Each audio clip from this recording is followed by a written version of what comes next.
Hello and welcome once again to Gowerton Parkway. You joined me with a follow-up video from my last layout update where I mentioned that I've been working on my hard standing on the traction maintenance depot and that I'd be looking to improve the hard standing again on the fuel point. Now, if you're a regular viewer of this channel, there might be a slight element of we've been here before with this first section of the video, but what we're going to do, we're going to replace this hard standing that I've got here with the concrete hard standing that I made on the traction maintenance depot area. I'm going to use this as an opportunity to show you just quite how easy it is to do, and hopefully you'll gain some tips, hints and advice and actually be able to go ahead and carry out this project yourself, feeling fairly confident that it's not too daunting. Now, what I got to do, first step is just to strip everything back off of here. I know we've done this before, but we're going to do it again, so I'll just quickly do that and I'll come back to you and explain the next steps that we're going to take thereafter.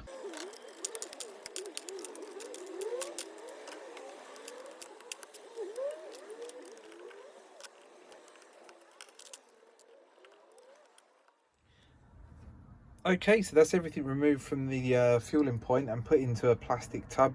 We're going to use that all again when we come to detail the fueling point when the new hard standing's down. Looking at what we've got down for the hard standing at the moment, it really isn't that bad. It's not a bad finish at all, and to be honest with you, if you've got this down as your hard standing, I'd be quite pleased with it. I want to go for a uniform effect throughout the layout. I don't want to have two different areas of hard standing created in two different ways, so that's the main reason I'm changing this. I do also slightly prefer the finish to what I've got here. What I'm going to do now is lift what's existing and get the boards into a state where we're ready to have a look at perhaps laying the concrete.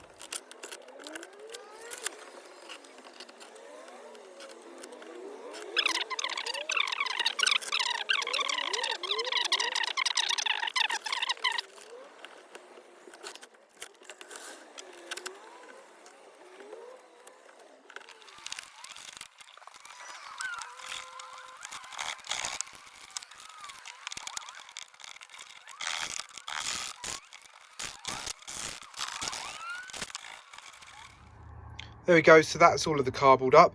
Big pile of rubbish there. The Cobbydex is quite resilient and it will really put up a fight when you try and remove it. So you'll see I had to remove a piece of track there so that I could get the scraper underneath it. What I'm going to look to do next is get the track back in place and in a relatively well laid manner so that I can start thinking about actually getting a concrete base down. Okay, so that's the track in now. You'll notice that the road nearest us I've replaced with a bit of a concrete sleeper track. The piece that I took up previously was a little bit ropey. It was old Hornby track, so I've just put down this spare piece of Pico concrete track that I had. That's fine, that'll blend in with the rest of the stuff on the layout because this is going to be buried under concrete, as you know. The other thing that I'm starting to do is to build a frame, as it were, to actually set the concrete into. Now, that's just made using up some spare old bits of ply that I had from an old baseboard kit. What I would suggest that you do with these, it really doesn't matter how thick you use, how thick a piece of wood you use. You could use plasticard if you wanted to. This is literally just so you've got something to form the shape of the concrete hard standing. So what I'm going to do now, I'm going to build up this frame. I won't film this bit, it's just literally pieces of wood and I'm just tacking them onto the board now with some track pins. Okay, so I've built up a very rough frame there of where I want the concrete to go. Now, as I mentioned previously, this isn't really an exact science. It doesn't matter what height wood you use because you'll be smoothing it down to whichever level you decide you want to build it up to, which will typically be the top of the rail tops. This is purely going to be used for forming the shape to start with, and what we'll do before it's fully dry is remove the formers.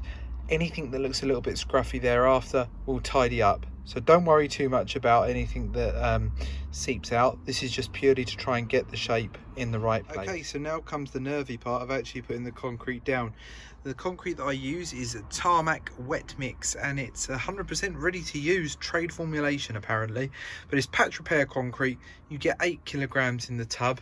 I've got about this much left from doing the last piece of hard standing and the road that we saw on the other side of the layout, so it goes quite a long way.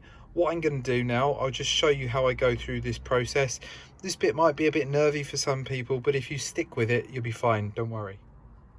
Okay, so to get started then, the only things that I need is a flat edge for scraping this into shape, and I've decided to use my usual wallpaper paste scraper, and I've got here my bottle of scenic cement, which is just not got scenic cement anymore, it's just got water, and we'll spray that on at various stages to help keep the concrete malleable and movable. So to start with, we just grab a scoop, bang, down it goes like that, and you just slap it down. And yeah, it looks a mess at the minute, but spray this then with water and it becomes workable. So as I mentioned, it is like a paste once you get going, and you've got to really stick with this. Okay, so I've just lobbed down the first piece of concrete out of the tin tub, whatever you want to call it. As you can see, it's quite malleable and pasty, and you can move it around quite easily. This will be really useful soon. We're going to use this to keep this nice and loose, and so you can move it around. So there's no great science to this, and what I would say is, rather than being sparing with it, be quite generous. You want a nice thick layer of this, and don't concentrate too much now on making sure the rail heads are exposed. Just get loads of it down. So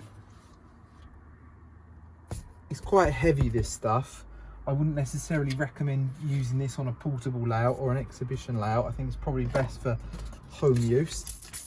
As you can see now, I'm just spraying it, and that will loosen it up and make it malleable so it moves. And remember, with this, you really can't go wrong. If you cock it up, or you think you've cocked it up, this you can just apply more. And then if you think it looks scruffy once it's dried, you can apply more, you can tidy it up, you can build it in layers. It really doesn't matter. At the moment, I'm just chucking it all down as best as I can and spreading it out with this. It's really quite heavy and sort of resistant to being pulled around. So this is where the water is so important. It helps loosen it all up and it helps you move it. So at the moment, you're probably looking at that and thinking, Jesus, what's he done? That's a mess. But stick with it. You'll soon be winning.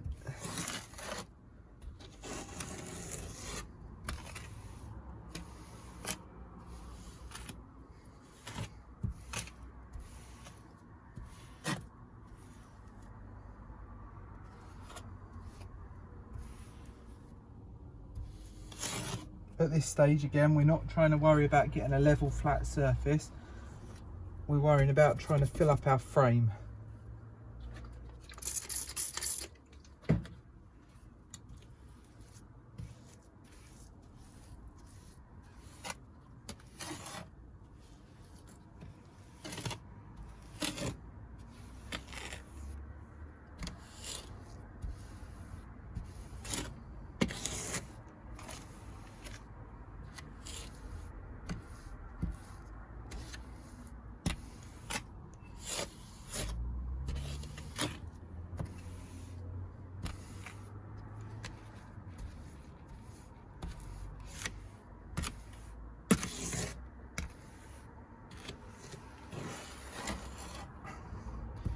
Frame's starting to fill up nicely.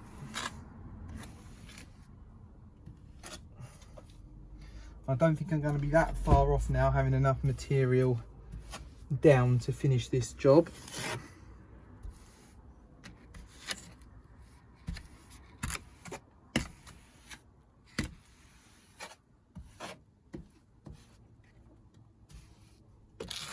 Try not to chuck it on the floor like I just did.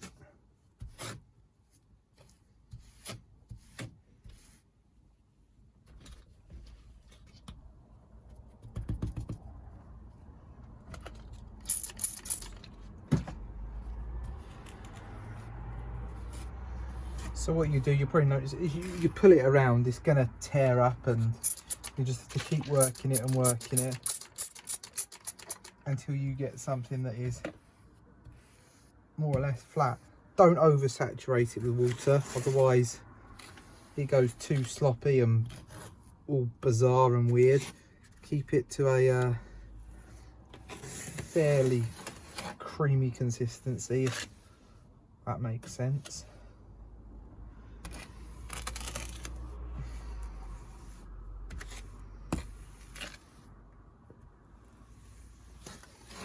So you can see the basic principles of what I'm doing here. I'm going to just speed up the rest of the video from now so you can see me working it into place rather than you having to watch this in real time, because I don't think you're really gaining much from it anymore.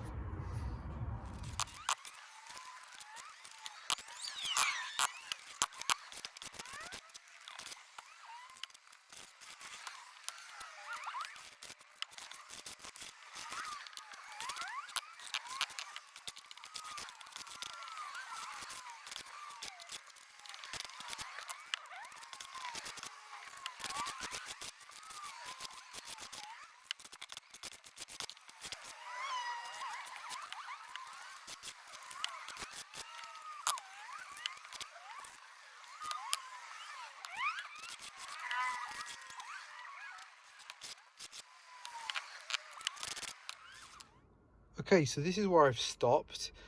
My main objective with this stage is basically to get a good coverage of everything. You want to make sure that everything is higher rather than lower, so you don't want any dips, so it's better to have little lumps and bumps in it here and there, which you know you can sand out. Obviously if there are little divots that you don't like afterwards, we can fill those in again.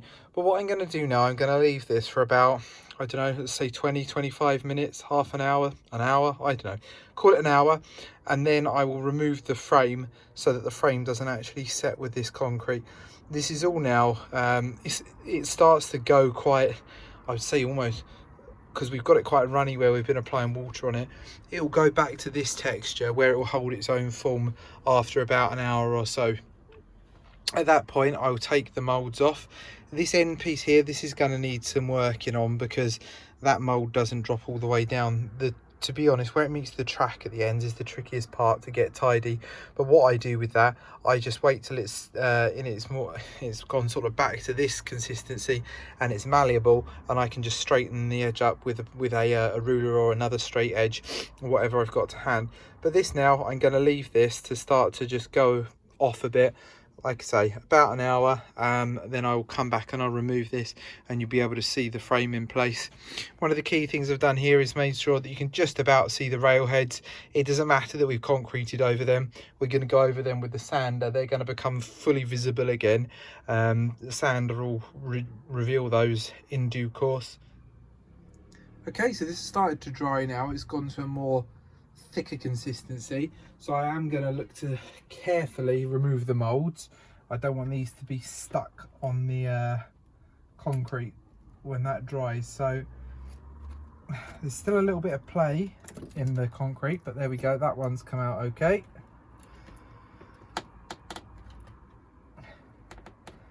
And again with this, get these edges, they're fairly straight, but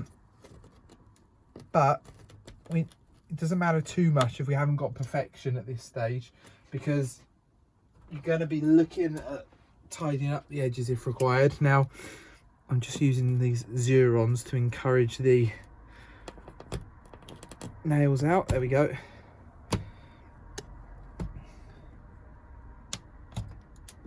Okay, so that's out now. Some of the edges aren't quite perfectly straight, but that's not to worry, it's easily fixed.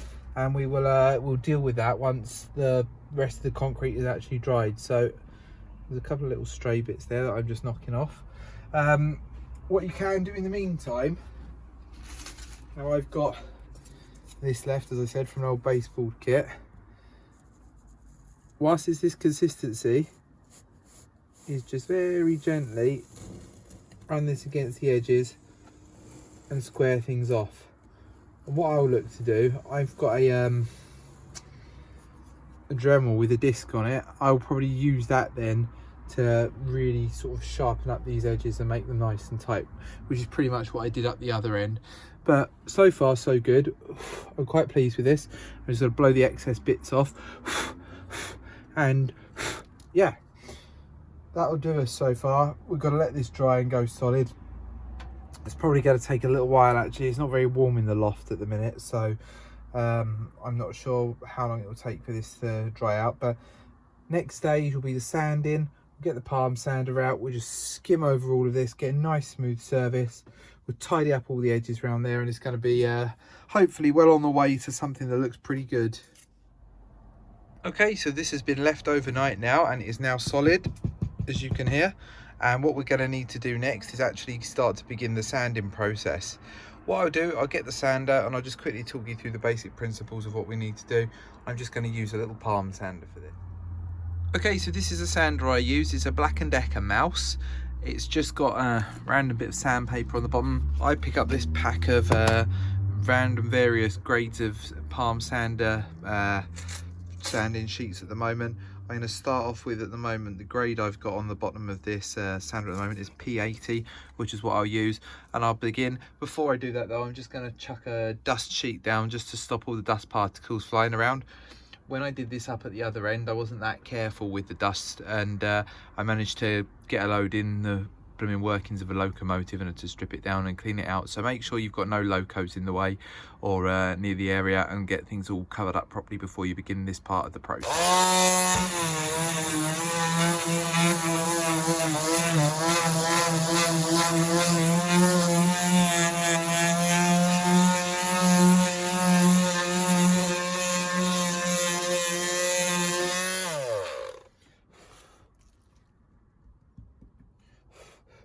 Okay, now interestingly, I'm going to have to stop here. It's actually not dried all the way through, despite the top showing that it had dried. This still appears to be, well, it's still soft. It hasn't gone off. So obviously it wasn't warm enough in the loft overnight. It's quite deceptive. The top layer did look a lot like it had gone off. So we're just going to have to leave this for a bit longer. What I'll do then, I'll leave this through the duration of the day and come back to it later on tonight or this afternoon. It's quite sunny outside, so I'm hoping that the loft will warm up a little bit. But you can see here, if I take this off, it's started to tear away at this a bit, which we do not want. So I'm going to leave this now and we'll come back to it after. Okay, so this now looks like it's fully dried. I've let it go for another sort of 5-6 hours. It's been quite warm in the loft actually. Nice and solid, so I'm going to carry on trying to do what I tried to do earlier and get this sanded.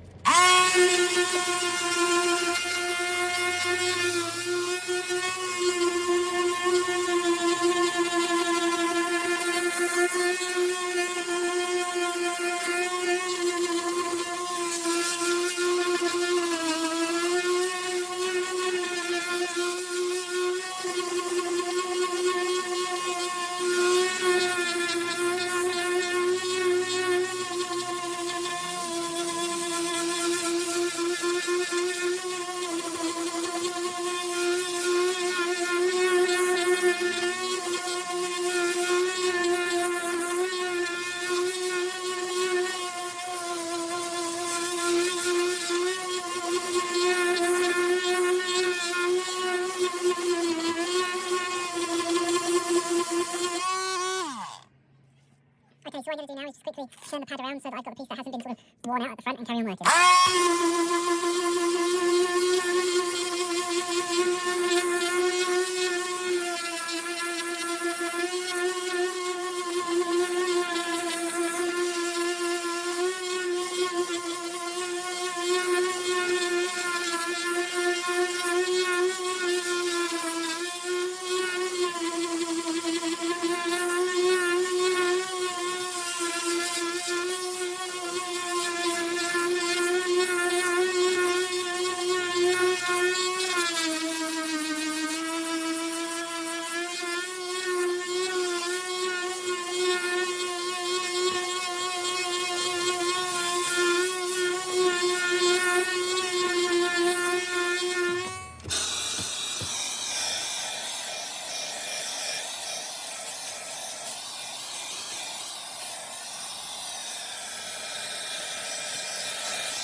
Okay, so I don't know about you, but I think this is already starting to look really good. Time to just switch the pads over again and have another go at this and start to really work the surface down. Okay, so I think this is already looking pretty good now. Just changed over to an even coarser pad now. I've gone for a P40. I'm just going to work away at this corner here because it's a little bit lumpier and bumpier than the other areas. So this should help take that out. And yeah, I will continue with this now.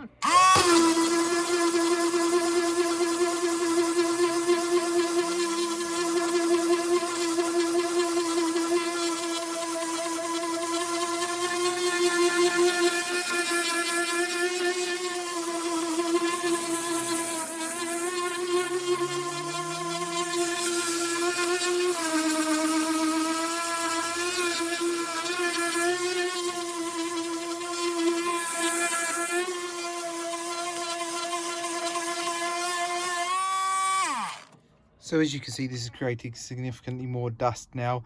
That's because I used the coarser pad, and when I move this dust aside, we really are starting to get the perfect effect for the concrete that we want. What I'm going to do now, I'm going to hoover this up, or try to. I'm going to have to go downstairs and get the wife's proper hoover, but don't tell her, because the little handheld Dyson I used is pretty much on its last leg. So I'm going to go and grab that, tidy this up, and I'll be back just shortly.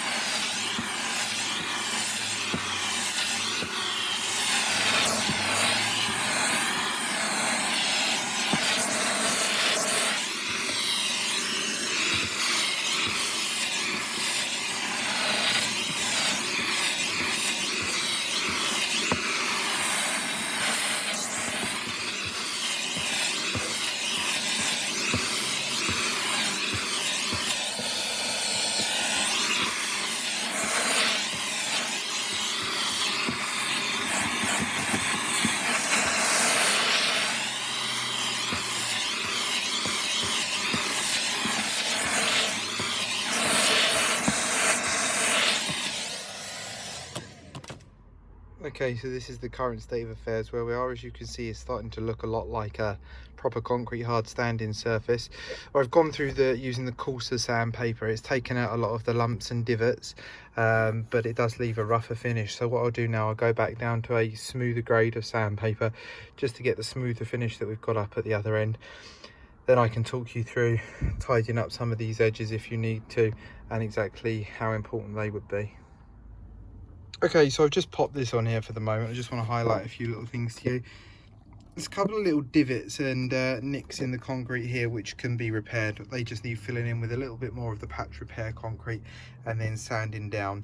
There was some more, a little bit more under here, but because I'm going to have those fuel tanks there, I'm not going to bother too much about filling those in. Now the edges on here are straight enough for me. I'm pleased with them. I will be blending around the edges of this with static grass, and I think you'll agree that this is already starting to look fairly like concrete. Now the next step we need to look at is creating the flangeway. Okay, so the next job is to make a flangeway. You'll note we made absolutely no provisions for creating a flangeway when we were laying the concrete, and that's because there's no real need to. Now, with a wagon at the moment, it won't stay on the rails. There's nowhere for the flanges of the wheels to go. So what we'll do, we'll create these with a Dremel. We won't actually use a Dremel. What we're going to do is take the Dremel piece in our hand and carve it out. I did try on the last set of hard standing over on the TMD actually using the Dremel, but I found it was far too volatile and hard to control. So because this stuff is quite malleable, you've seen how we've managed to chip away at it with the sander and smooth the surface. You can literally just create a groove with your Dremel piece. Push hard against the rail that you're effectively creating the flangeway for. Make sure you stay up nice and tight against it. Don't go too mad, you don't need to push too hard. If you scratch away like this, you'll eventually create the perfect channel to run your flangeway. So what I do is just start off by carving a basic channel.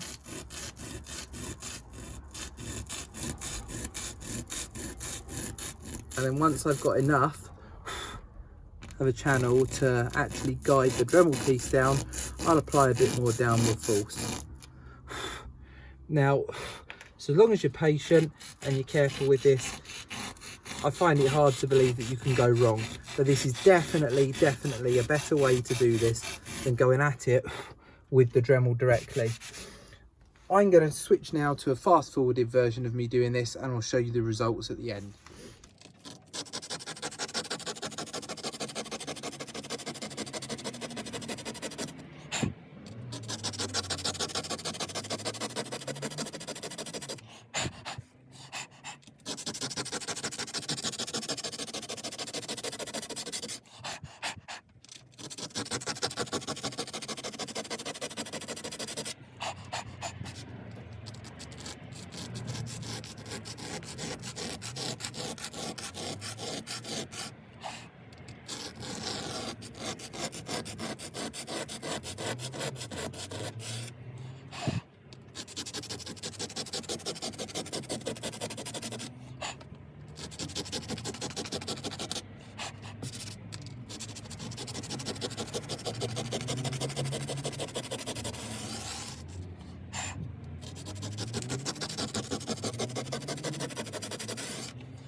So that's pretty effective. As you can see, we've got a nice clear flangeway and the wagon runs perfectly down here. If a wagon runs down it, a loco will run down it. What I'm going to do now is just hoover out. There's going to be a bit of dust where I've scraped away there, and we can see exactly how far down I've managed to actually carve. Okay, so that's backed away and you can see pretty much where we are. That's what we were like before, and this is what we're like afterwards. Like I said, don't try and do this with the Dremel. Just do it with a Dremel cutting disc and your hand. This stuff is, like I said, it's quite good. You can just chip away at it and you can make a nice nice indentation there, and you're far more accurate with your hand pushing against the side of the rail. Pushing against the side of the rail gives you a perfect guide, and as you can see, it looks pretty neat. I'm going to do the other rail now, and I will come back to you and we'll perhaps see if we can run a loco over it or something. And that's that one done as well. So what I'm going to do now, before I do test the loco on it, a couple of little pieces here that I wanted to patch up, I'm going to patch those up and let them dry.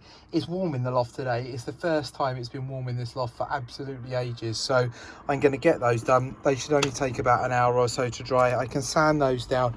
We'll test the loco, and then we can start looking at the painting and finishing effects that I'll apply to this surface then, just to really finish it off. So all I do is get a piece of my patch repair on my finger.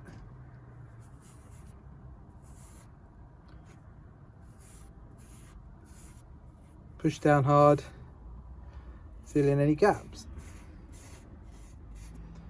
Don't get precious over how it looks at the moment when you're doing any little pieces of repair. We're just repairing patches here. I suppose this is what it's actually designed for on a full scale concrete basis, is just to repair little patches. So as we're working in such a thin quantity, this stuff will go off really quickly. And the beauty of doing your hard standing like this is if you get any problems, or you mess it up, or you're not happy with what you've done at the dremeling stage, where you dremel around the edges or manually manually carve out your flangeways, you can just tidy things up. So I'm just going over the ends here. There's a couple of little scratches where I overrun with my cutting disc in my fingers. Just fill those in now. And I reckon give this an hour tops and this will be ready to go. And there we have it, a nice smooth finish, and a finish that's starting to resemble the concrete that we want.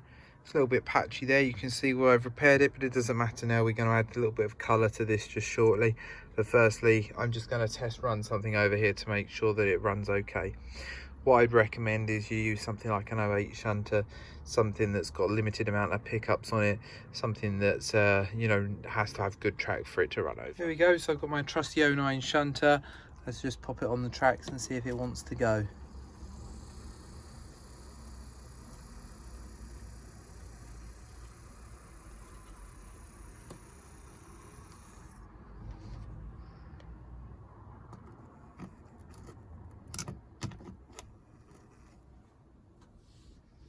Okay, so you can see there, first track fine.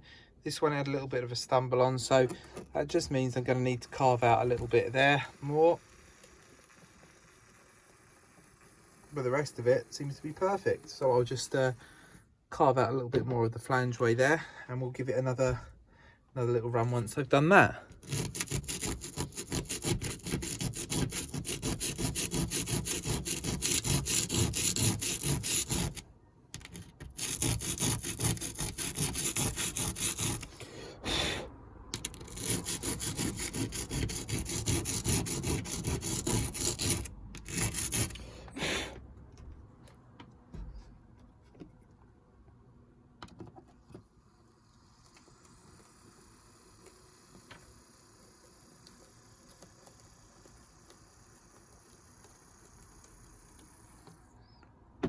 Much better. This really is idiot proof doing it this way, as long as you take your time.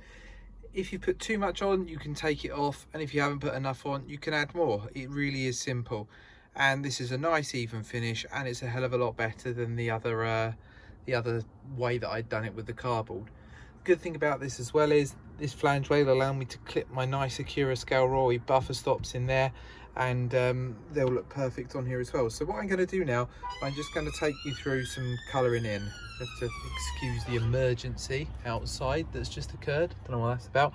As I was saying, I'm just going to quickly add some colour to this. I'll talk you through what I'll do with that. It's a very simple process. It'll take us all of about 3 minutes to finish. Okay, so in this shot glass I've got a little bit of Humbrol wash. I'll just put this onto a thick paintbrush quite liberally. This wash has been standing around for a few days. It's been used for something else, but all you need to do is just give your surface a wash over with the wash, as it were. This doesn't need to be perfect, this finish, because this is only stage 1 of what we're going to do. You can see it's a bit gloopy in places, but not to worry. This is just literally the Humbrol wash, and it's been thinned down with some enamel thinners. I'm going to need to go and get some more now, as I've just run out. Back again now with some more wash. This mixture, to be perfectly honest with you, it's about 25% Humbrol wash, and the other 75% is just Humbrol enamel thinners. So we're just going to pop this on. This looks very haphazard at the moment. It is very haphazard the way I'm doing it, but it doesn't need to be any more complex than what I'm making it, to be perfectly honest. Just make sure you really rub it into the concrete. This concrete is quite absorbent, so it should take it without too much of an issue. Okay, so that's the wash applied. If you wish to leave it like this, you could. I don't wish to leave it like this, so I'm not going to. I'm going to leave this dry now for about 10-15 minutes. I'm just going to tidy up some of the mess I've made during the process of creating this hard standing in the loft, and then come back to this for which is what's pretty much going to be the next step. You'll notice in this corner here, I've not got too precious about the wash. Again, that's because that's going to sit there in the corner as per how it did previously, so it doesn't really matter. There's no need for coverage. We'll just leave that now, and I'm going to have a bit of a tidy up, hoover up some of this rubbish. I won't bother showing you that because no one enjoys tidying up. Okay, so I've let that dry for 15 minutes or so. I've had a little bit of a tidy up. What I'm going to do now is go over the top of this and sand again, and what that will do, that'll bring through some of the lighter greys from underneath, and it will leave some of the darker highlights that we've just put in with this wash, and that's what should give you the colour tones that I've got over on the other side of the depot. So I'm going to crack on with that now, and I'll show you the results after.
So I've taken the first layer off that I want to take off, and what I'm going to do now is attack it with a slightly more abrasive pad. I was using the P100 on here at the moment, so I'm going to go for something a little bit rougher. See what I've got left in my selection here. Okay, so we'll go for a P120, slightly more abrasive. I should take another little bit of the top layer off, and I'll carry on and do that now.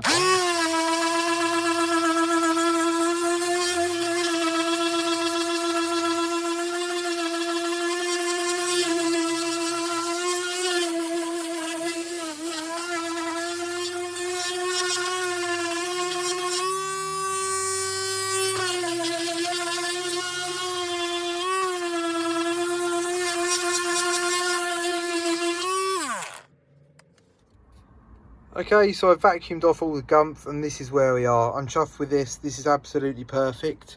I'm really pleased with how it's come out. What I'm going to do now is just go through, blend all the edges, do some other scenic treatments, sort out the static grass round here, bring the ballast right up to the edge and put all the detailing back onto here. And I'll probably airbrush some more oil stains onto this part. This is a fueling point, so it needs to be a little bit muckier than it is at the other end. So I'm really pleased with this so far. I'll come back to you and show you the completed effect once I've done the other scenic work. But I'd just like to reiterate now, other than airbrushing a couple of little bits onto here for the fuel stains, that is the concrete complete, and I'll be carrying out no further work on this. Okay, so that's the fuel point all decorated and detailed again.